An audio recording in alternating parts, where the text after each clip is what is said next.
Andrew Freund here with the cast of the wildly popular show, Person of Interest. Welcome, guys. Thank you.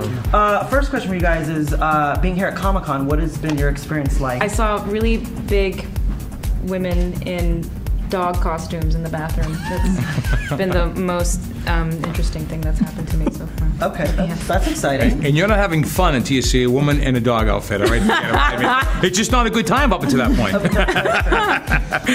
You know, I wanted to talk to you guys a little. I was talking to your creator, how science fiction has now become science fact, and your show is very relevant of this. Does it make you kind of nervous in a way that we're getting in that direction, or is it just a sign of the times?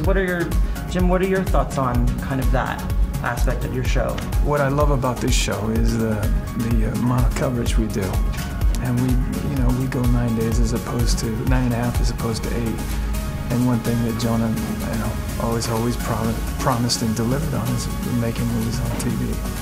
So as long as that medium's met, and now we just happen to be in something that is quite talked about extensively. And I know this because my cell phone continually lights up about Snowden, the NSA, and everything. Your thoughts, Mr. Emerson?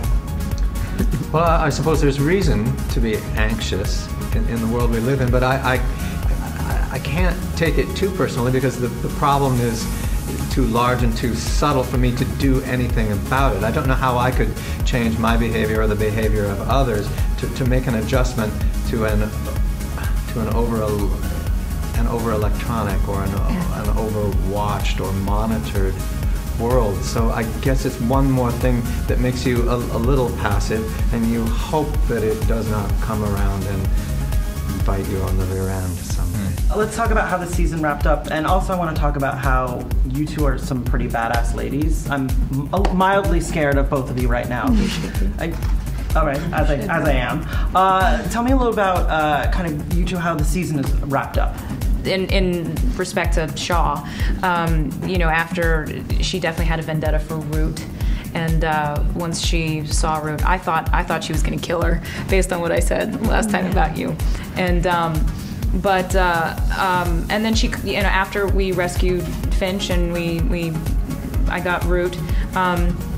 Shaw just kind of disappeared, and I think, the thing with her, she's kind of a man without a country right now, and her own government has turned against her, and she's a character who is she's very mysterious, and she's very subtle, and she lives quite comfortably on the outside of things, and even this year, as she's kind of become a helping hand to Reese and Finch, there's still an element, well, there's a large element actually, that there's still a lot of mistrust.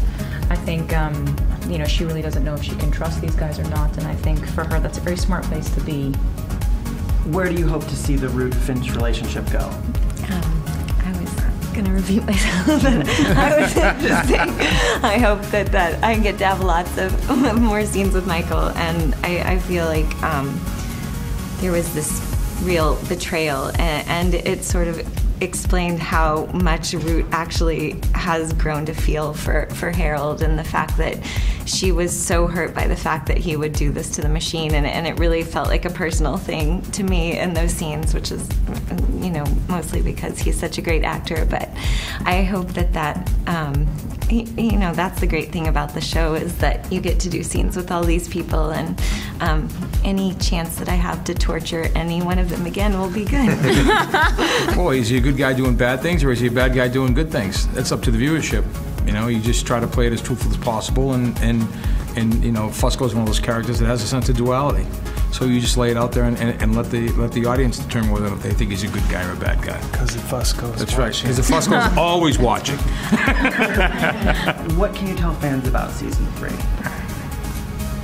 Well, they're going to get what they've come to expect. They're going to get good standalone episodes, but also a really interesting Uber story or mythology, both of which are getting more complicated and more nuanced, I think, as we go along.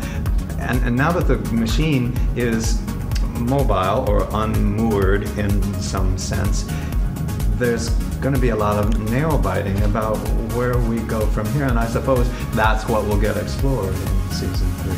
Awesome. Well, thank you guys so much. Thank you. Thank you guys. Appreciate And it. be sure to check out the season premiere September 24th, only on CBS. CBS. Yes, Thank you guys. our network. Yeah. Tuesday at 10.